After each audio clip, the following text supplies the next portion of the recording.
What's going on, everybody? Welcome to the Combo Show here on Stadium Drive Sports. I am Kevin Britton. I host the 12th Man at Arrowhead Drive, where I provide you all of your Chiefs content. Be sure to tune in every Sunday and Wednesday to keep up with everything going on with the Kansas City Chiefs. Hey, Sean, let them know. Hey, you want to keep up with the Royals? Well, I've got it all about baseball right here on the Royal Way on Stadium Drive Sports every Monday and Thursday. You know it. So, how you doing today, Sean? How's your day been? It's been good. Got a lot more information than I thought out of the strike. I thought it was going to be like more behind the curtain type stuff, and there wasn't going to be much we'd know about it or learn about it. But the fact about the matter is, we're kind of in the future to where they can always get on Twitter, on social media, and the regular fans and journalists alike can read this stuff, and it's real good information. It's valuable information. I'm thinking sometime on this show we should show some Twitter posts and whatnot. It really gets in depth. But other than that, these journalists and these reporters are just kind of guessing otherwise. But to get a real view in from the players themselves, it's been really cool because you're not going to get it from the owners or from anybody from the general management or whatnot. Yeah. So, From what I've seen on Twitter, if anybody follows Whit Merrifield, he will keep you up to date. yeah, So will Jeff Passan. Jeff Passan will keep you up to date as well. Me and Sean were actually texting earlier. We were talking about Passan, and we're both like, Sean's like, I know the name. Like, where do I know the name from? And I'm like, man, I feel like he used to write for the Kansas City Star. And Sean's like, yeah, I think I have seen his name like a long time ago in the Kansas City Star. I want to say like 20 years ago, but that's got to be way too long. I'm like, yeah, I think he like does something with Yahoo too. So we were just kind of throwing it back and forth. They're like, you know what? Let's look this up. It was actually so spot on. It was what, right about 20 years ago that he started writing for the Star? yeah, which which would make him only like 22, 23 years old. So that's pretty Yeah, impressive, isn't it, right there. yeah, for Yeah. sure. Now, if anybody watched my last episode of the 12th Man, well, me and Sean actually were together. Sean came on as a guest, and we talked a lot about wide receivers, wide receiver free agents. We talked about wide receivers in the upcoming draft as well. I actually had a little extra something to touch on when it comes to wide receivers that we haven't really talked about yet. Sean, you cool to talk wide receivers for a second? Oh, it's always good to talk about that position. It's one of the best positions to talk about besides quarterback, maybe. Maybe that's one is a little bit better, but yeah, wide Probably not receiver. with the Chiefs, though. Right. Talking quarterback's really not exciting because you know who it is, you know what he can do. Yeah, there's no controversy, you know. No, Shane Buechele is not challenging Patrick Mahomes. Um, but I was looking into like, are there any trade candidates? Because we know Veach is not afraid to make a trade for a player that he feels would be an impact player. I was looking at it, I was like, I mean, there's some interesting names, but then I started looking at what their contracts are, and I'm like, I just don't see us making a trade for these guys because of their contracts. Right. But they are cut candidates. Like they could potentially be cut from the team that they're on. So I'm just going to talk about a few names. One I looked at that just doesn't make sense to trade for or for them to cut him is Michael Thomas. His contract is like just like 20 something $million this upcoming year. And it would be like majority dead cap if they cut him. So like us trading doesn't make sense and them cutting him doesn't make sense either. So I'm like, all right, mark him off the board. But I did find three people on there that I Mhm. think are legit options to potentially be cut because these teams need to clear cap space. Yeah. And I'd say one of them is, in try to win now mode, but it's already known that guy is on his way out anyway. So I'll get to him last. I want to start off with the one that was the most intriguing to me, and that's Brandon Cooks. Brandon Cooks fits the mold for what we already like. Now, Mm. we've talked about, something different, a big body receiver. We haven't shown any tendencies to really go after that. So, like, is it wishful thinking to even think that we would? We might continue to just want to look what we are, the same style we already have. And I think Cooks matches that so spot on. His production, even though he's been traded like 74,000 times, his production's never really slipped. He's always been a good receiver. Um, So this coming year, he's due $16 million, which is a lot of money. Hmm. So that's why I'm like trading for him. I don't know about that. Now next year he's only due $5 million. Hmm. So Okay. could we maybe trade and do a restructure? It's possible, but they could also just release him. If they release him, money doesn't matter, right? It's what will he sign a new deal for? How would you feel about Brandon Cooks in this offense? Um, well, I'd have to ask a couple people the question so I can get an answer. I'm kind of confused on his health. Like, what would be the percentage? Here, let me ask you, what would be the percentage on what him Let me put finishing it this way: 17 game season, the I whole think thing? he would. I think he would play more games than Sammy. Okay. So probably about 75% of the games, because Sammy's probably about 50 or a little bit below. Right. Obviously, it's hard to predict injuries, right? But yeah, Right. if I was a betting man, we have Yeah, 17 games in a year. I'd say he'd probably play in and it's 13 if I just had to kind of give an actual guess to it. I mean, I'd agree that you can't predict injuries, but you just have this feeling about their fragility. Is that a word? How fragile they are? they're they're they're Fragilia? fragile. Fragile, how fragile they are. You know, and he just seems like one of those guys who he's good when you can get him. You know, Yeah, he's probably good for, I'd say, 10 games. And they've got, and would you agree with that? I think. Yeah, I think. I mean, I would put money down to say that he plays in more than 10 games in the upcoming Hmm. season. Okay. Well, fans, comments on any other shows we got. Hey, that's going to be a hot topic right there. If we ever do get this guy signed on the Chiefs, it's going to be really big to see. Or, you know, if he doesn't go to the Chiefs, it's still going to be interesting to see what he does because we're all football fans of the NFL. I like watching all these guys. So, Right. I'd set who's the next? over under on him playing 12 games. That would be where I would set the over under. I would take the over because I see him playing in 13, missing 4. So I'd be Okay. okay with that. I'm totally okay with that. The next guy, Calvin Ridley. Oh, Now, mm, money. he's due 11 million this coming year. So it's Okay. not terrible. It's not No, terrible. it's not. That's I about don't what like the we paid fact that he Tyreek was Hill to at, start off. right. I don't like the fact he was out of football this whole past year. I do commend him for coming forward and saying he was taking a break due to mental health. I do commend him Yeah. for owning that and taking that. Like that's big to hear a professional athlete come out and say that. Yeah, he's But young. He's young. yeah, 11 million left on his deal, and I believe this would be the last year on his deal. Hmm. So that makes me very leery about trading for him because I mean they're more than likely going to want a first round pick. You're not going to spend a first round pick for a 1 year guy unless you're very confident that he will produce and you can re-sign him, kind of like we did with Orlando Brown, right? But I Oh, feel like with Orlando Brown, we knew he will be here at least 2 years. 1 year on his contract. We know we can franchise tag him. We know he's going to be productive. It's just how productive will he be, right? yeah, he's still young too, amazingly. Mm-hmm. He plays like he's been in the league for 10 years. He plays like a veteran. Yeah. Now, He's still a young I guy. think Ridley fits very well. Like he could be one of the best number 2 receivers in all of football. I mean, he can Talent, go to more than talent half. wise, Yeah, he talent could be a wise, number there's no one doubt. on. He could be a number one on a lot of teams too. Yeah, that's what I'm saying. Like he is a very top tier, elite number 2 if he's able to play, Yeah. right? Gosh. Oh So man. I don't know, and I'm not going to speculate. I don't know how much of him not playing was strictly the mental health thing, and how much was him just not wanting to play in Atlanta, right? So there's question marks, and that's Yeah.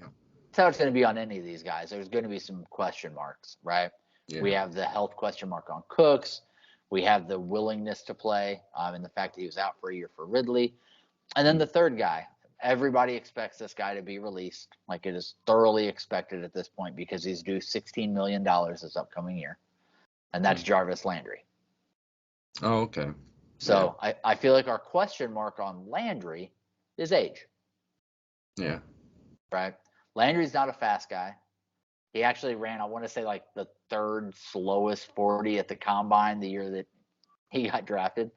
He's not a speed guy. He is a precise route runner, and in my opinion, top 5 best hands in the NFL. Yeah. I mean, best hands I've seen, other than like your absolute elites. He's probably got the best hands since Brandon Lloyd, Yeah. who actually is a Kansas City native, by the way, in case you didn't know that. Brandon Lloyd had amazing hands as well, but Yeah. Landry is thoroughly expected to be released. I think because of his age, I don't think he's going to be an expensive contract. I think we might be able to bring him in for something around Juju price range, Yeah. right? $8 million or so. I Do you really think like. he's a good fit? Yeah, I really like him because he's got the ability to put the team on his back in the fourth quarter. I've seen him do it, and you're wondering where is all this extra energy coming from? And if you've watched Jarvis Landry play, or a couple of the Browns players, it just seems like they get energized in the fourth quarter, and you're like wondering where all this energy comes from. But he digs and digs all until the last second. So yeah, I'd love to have him on the team, and he seems like. Actually, he would fit in as a number 2 because of his age, perfectly. He wouldn't want to be a number 1, and he knows this. So he's going to damn well play like he is, though, I bet. Yeah, one thing that intrigues me, I feel like with the way defenses are playing us now, we're having to really be methodical about moving down the field, not hitting the big home runs, which Yeah. means we have to deal with third down a lot more than we used to. We're very efficient on third down. A big part of that this past year was Byron Pringle. I feel like you get in a 3 or 4 wide receiver set on a Yeah. third down, and 2 of your options are Pringle and Landry. Yeah. Like, you're in good shape right there. And we're not even talking about Hill and Kelsey. Right? Right. Just third down conversions, those 2 guys I feel like do a lot for your team. So I would be okay with him being our second receiver if it just meant that our third down conversion is even better than it already is because he's on the team. I think that's a difference. Yeah, and on this previous episode, I talked about how Chris Godwin is one of those guys who plays through injury. So yeah, they could seem the opposite of fragile. If you could play through injury, hey, you're a tough player. Jarvis Landry is one of those guys. I can He see is anti-fragile. Anti-fragile. He will play with a broken leg. Right. So if all 3 of those guys got released, Yeah. let's hypothetically say that they are all looking for a contract around the same amount, right? So everything even. Who would you be taking between Cooks, Ridley, and Landry? Oh, I would definitely take Calvin Ridley. Yeah. Okay. Yeah. He's Take just the athleticism over everything. I'm with it. he could be a highlight show with Yeah. Patrick Mahomes. He would just be waving in the end zone because you got well, man, I don't know. With the burners that we would have with Ridley, Hill, and Hardman, I could see either one of them just waving in the end zone like I'm open. Pringle's not slow either. He's just not fast compared to the other guys on the team. Yeah. But he's not a slow guy either, which is like it's funny that nobody talks about his speed at all because you have Hill and Hardman. You take Hill and Hardman out, you're like, Pringle's got pretty good speed. It's just totally overlooked because of the other burners we have. That's how I felt with Sammy Watkins as well. I kind of overlooked him, but he ran fast, but it always looked like it was slow motion fast for some reason. He took really big steps or something. But that's how Kelsey is. Kelsey looks like he is slow, but he's outrunning defensive backs in slow motion. Huge steps. Oh, it's crazy. But I'd be happy with Cooks, Ridley, or Landry if the price is right on them. Like, I would totally be okay with any of them. I think Ridley's the best of the 3. But as we know, he would demand the most money. I think Cooks is the second best of the 3 just by athleticism. Probably he's going to demand the second most money. And then Landry being the least athletic, but brings completely different elements to the table. So, yeah, I'm good with any of them. I feel like filling the wide receiver 2 spot, you think about all the guys we've talked about, like this is the year to fill that spot. There's so many different options to look down and really find what suits what you're actually wanting. I think that if we don't address the number 2 wide receiver position, we've failed ourselves, so to speak, by not addressing it. You know what? I think we're going to see a lot of talk about drafting a wide receiver from the fans, and maybe they'll entice the Chiefs into actually doing it because they seem like they like to pull the trigger lately about what the fans would like to do. Back on Marty Ball days, oh, Carl Peterson he wouldn't give two cares about what the Yeah. fans would want.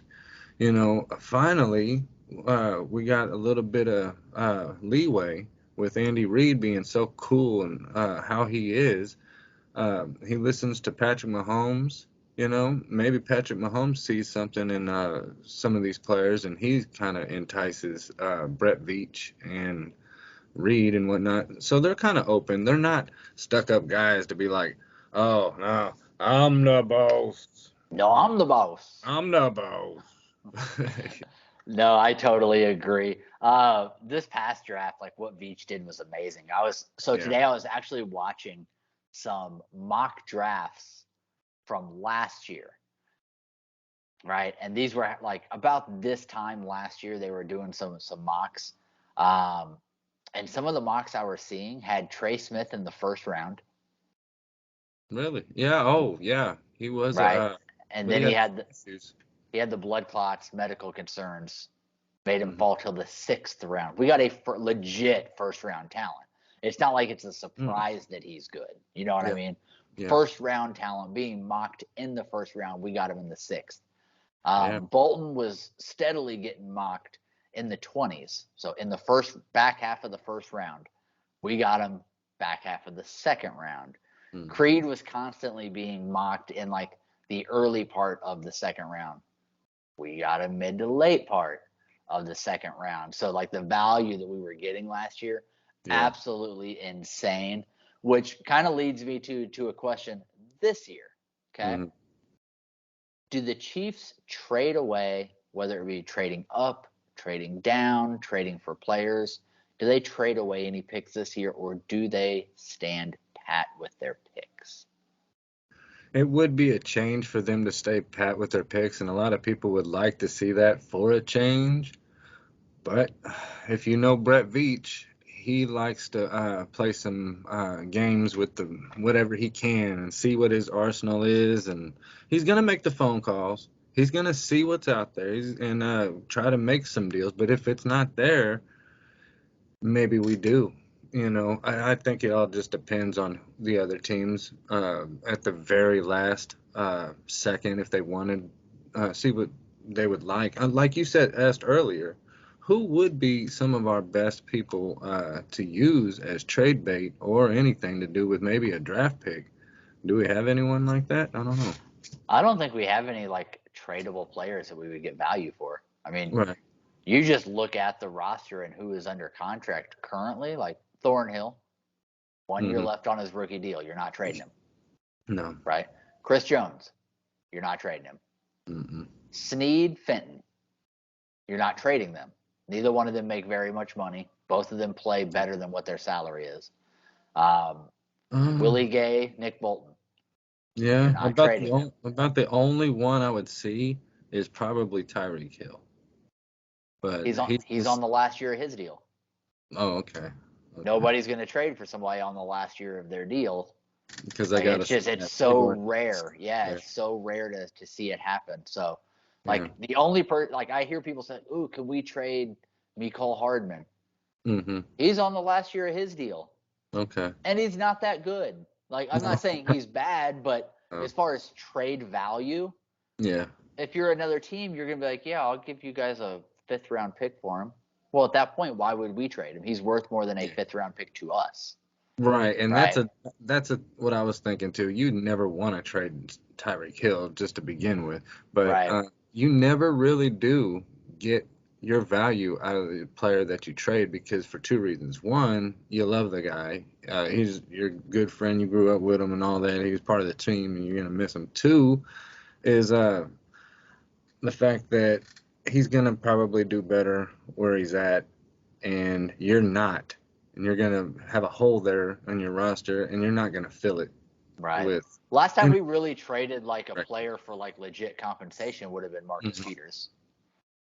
Yeah, And he Yeah. was on the outs. Yeah. Like, he was not getting along with the coaching staff and everything. So, like, he was on his way out anyway, and we Yeah. knew it. So he's the last one we really traded for real value. Now, Brett Veach has never drafted more than 6 players in a draft. We have, I believe, 8, maybe 9 draft picks this year, including like 3 or 4 in the 7th round. Okay. He's never drafted more than 6 people. Okay. Think back. How many people has he drafted with his draft pick in the first round that you know of? Not too many. Clyde. Oh, well, yeah. With the help of Patrick, he was like, "Yeah, pick that guy." We got the 30th pick. Obviously, Patrick was a first-round pick, but that wasn't our pick. We traded up to go get him. Yeah. Right? We traded away a first-round pick to bring in Clark. We traded away a first-round pick to trade up to get Mahomes. We traded away a first-round pick for Orlando Brown. We like to trade away picks for people that we feel are proven and can be immediate impact players.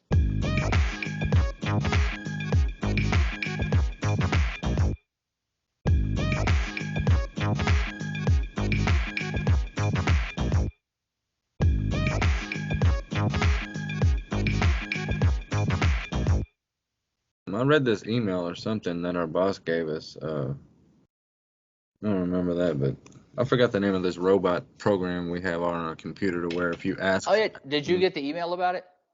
Yeah, but I didn't read it. It had an attachment on it and stuff, but I don't know. Do you have it? Oh, I just no, it's not I do, but I don't want to get into my email or whatever.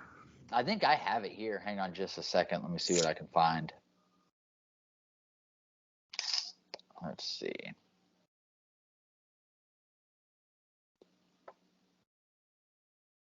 Oh, yeah, here's the email from Adam, Oh, yeah. the creator of the AI program. Yeah, it was messing with my computer. Just hear these sounds or whatever, and it was talking to me or whatever. But Yeah, hang on, and I'll play it real quick. Okay. Here we go. You ready?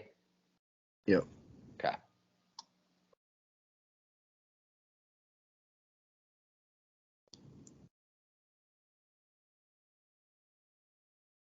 Hey guys, I was just wanting to tell you I'm the creator of this program that you got. It's an AI, it's called StatBot, and that's how you activate it. You say that name, and it's a self-learning nanotechnology robot designed right into your system, your computer system there. And once you activate them, you could talk to them just like Alexa or Siri. So have fun, guys, and let me know if you have any problems. This is Adam. Thank you. Bye. That was weird, man. And That guy's got a funny voice. yeah, I'd say so. Go figure. Did you see how he spelled his name? Probably. Oh yeah, ATOM. Like Yeah, like Adam. Adam. Yeah. Oh, what a nerd. He said to activate the AI program, all you have to do is say StatBot. Yeah. StatBot activated and ready for your commands and questions. Hi, StatBot. Yeah. How are you? I don't have feelings, but I assume I'm well. Okay. And you're able to give us stats whenever we want them? That is precisely what I was created for. Okay. You want to try it out, Sean? You want to ask him a question? Wow. So I can ask you like any question I want, and not like sports related, like anything. Affirmative. All right. Okay. Let me ask you, who is the president of the United States? Joe Biden is president. Okay. Wow. Okay. He knows his current events too. Wow. That's pretty cool. Right on. Cool. I definitely used that during the 12th man. Thank you, StatBot. All right. We'll have to learn how much he knows. All right. I'll have to ask him some questions there too. Definitely. Anyway, back to the what we were talking about with the draft picks. I have something that I could see happening. I could see the Chiefs trading their first round pick and moving back in the draft. Okay. Mm-hmm. let me play out the scenario for you. So a first-round draft pick is a 4-year contract, and because they were drafted in the first round, you get a 5th-year option, right? Yeah. People love doing that and moving up to grab a quarterback at the end of the draft. If you remember, that's how Lamar Jackson got drafted. They wanted the 5th-year option, so the Ravens traded up from the 2nd to the 1st to get him in the 1st. They didn't want to wait till the 2nd because then they wouldn't get the 5th-year option, right? Right. So I was looking through who could be in search of a quarterback that maybe won't be in the right spot to take one Right. in the first round with their pick. And the team I found, they have a early pick in the first round, but with this year's draft class, there's no like top tier quarterback. So we're thinking, mid to late round is where those quarterbacks are going to get taken.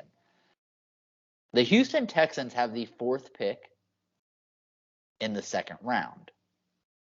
So the Chiefs would only be moving back like 6 or 7 spots for the Texans to come into the first round, unless they really want to ride with Davis Mills as their starter, because obviously, Deshaun Watson's not going to play there, right? So they trade into the first round to get a quarterback, get the 5th-year option on it. We trade back. I feel like at that spot, whether we're picking at 30 or 38 or 30, 36, not going to be a big difference from what player we're going to get. I feel like there's going to be like 4 or 5 options we're okay with. So if we move back 6 spots, one of them is still going to be there. So if we do that and we get them to also throw in their 4th pick in the 4th round, and then their they have a later pick in the 4th. It'd be a 31st pick in the 4th round. So the end of the 4th round, and then the 4th pick in the 6th. So we move back 6 spots, probably still going to get, the guy we want or one of the guys we want. But we also add in a late 4th rounder and an early 6th rounder. Okay. That would give us that would essentially give us 2 picks in the 2nd, 2 picks in the 3rd, 2 picks in the 4th. Wow. I think it's something that I think we would give that strong consideration. And I think it's a very real possibility that Houston would actually want to make that move. Yeah, you really find some really good guys there in the 2nd and 3rd, and especially if we follow the path that we did last year, we'll be just fine. They did, like you said, wonderful last year. And I think that it could be ideal because anytime you're gaining picks is a good thing, right? And as I talked about when I was talking about the different contribution types you can find in the draft, I'm looking at the top 4 rounds basically to find my impact and my contributors, right? So the more picks I have in the first 4 rounds, basically your top 150 players or so, that's where you really want to be. And the 2nd round is very robust, if you will, this year. So I'm okay moving back a few picks. And me and you talked, I think it was on the Combo Show Live on Tuesday, we talked about, is it possible the Chiefs could be changing their defensive scheme in the future? Because I have a feeling that Spags may be coming up on the last year of his contract. Yeah. So if that's the case, Spags is very specific about his guys. Knowing that might be the case, does Veach change up his philosophy a little bit and not only draft Spag-style guys, but get people that are a little more versatile that could potentially move into more of a 3-4 or, even just a different 4-3 look, smaller, more athletic defensive ends than Spags likes. And I feel like if you have more picks, it's something that you can start to do. You can kind of go outside of the box of what is currently the norm and prep for the future. Yeah. Wondering, is there a certain position there, like right below defensive coordinator? With a linebackers coach, maybe? I don't know. There's linebackers coach, defensive line coach, defensive backs coach. Typically what the Chiefs like to do, especially with Andy Reid, what he likes to do is he likes to have an assistant with, say, the D-line. Yeah. And then he likes to move them the next year or 2 years later to one of the other position groups. So move them from defensive line to linebackers because now they're just gaining more knowledge and more experience of different spots on the defense. Yeah. And usually that's the progression somebody goes through in Andy Reid's tree before they get to the defensive coordinator position. That's like kind of his norm. So I'm wondering, that's why I'm asking, is there anybody that you think would be next in line, maybe after Spags for next year, that's already in our system that's been a defensive coach for us for a while? I know our defensive backs coach, he's moved on to Miami, I guess. We got a new guy for the secondary, but and I think from what you said, there might be just a big shakeup, and then nobody's probably going to be around after Spag, so it doesn't matter anyway. We're probably going to bring in a whole new regime in. So Yeah, well, I mean, see. there's definitely a couple of guys on the staff that I think could be right in line because we've had a couple of guys that have kind of moved around the position groups, and like I said, that's typically what you see happen Mm, in any Andy Reid system before somebody actually gets moved to that spot. So we'll have okay. to kind of wait and see. And we've brought in a couple new guys as well. Colin's a new guy in the system, but has a lot of experience. He's the reason that I'm thinking we might move to 3-4 in the future. He's that D line coach that's dealt with Oh, okay. 3-4 a lot. So Yeah. definitely some different things in play that I think it could be a legit change that we see.